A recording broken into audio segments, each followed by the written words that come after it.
بسم اللہ الرحمن الرحیم۔ میں اس وقت استنبول سیدنا ابو ایوب الانصاری رضی اللہ تعالیٰ عنہ کے مزار پر ہوں۔ ان کا نام خالد بن زید بن قلیب الانصاری تھا۔ آپ رضی اللہ تعالیٰ عنہ حضور علیہ الصلوۃ والسلام کے میزبان رہے جب آپ علیہ الصلوۃ والسلام مدینہ تشریف لائے۔ حضرت ابو ایوب انصاری رضی اللہ تعالیٰ عنہ بڑی عمر آپ نے پائی۔ آخری عمر میں یزید بن معاویہ کے لشکر میں آپ قسطنطنیہ پر جب حملہ کرنے کے لیے لشکر جا رہا تھا تو آپ اس میں شامل تھے۔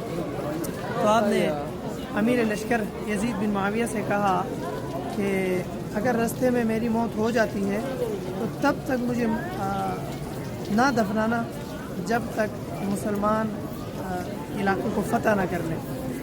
تو اسی لشکر میں آپ رضی اللہ تعالیٰ عنہ بیمار ہوئے اور آپ کی وفات ہوئی، آپ انتقال کر گئے۔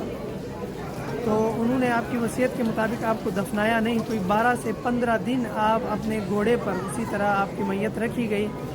12 سے 15 دن تک آپ کی میت کو کچھ نہیں ہوا، آپ کا جسم مبارک بالکل تر و تازہ رہا۔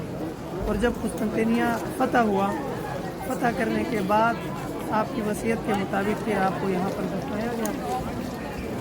یہاں پر آپ کی زیارت ہے، آپ کی قبر ہے، اور اسی طرف آپ کی مسجد بھی آپ کے نام سے منسوب ہے، بنائی گئی ہے۔ تو یہاں لوگ لاکھوں کی تعداد میں روزانہ زیارت کے لیے آتے ہیں، صلاۃ و سلام پڑھ کے چلے جاتے ہیں۔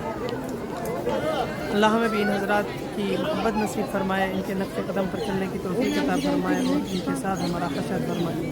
السلام علیکم۔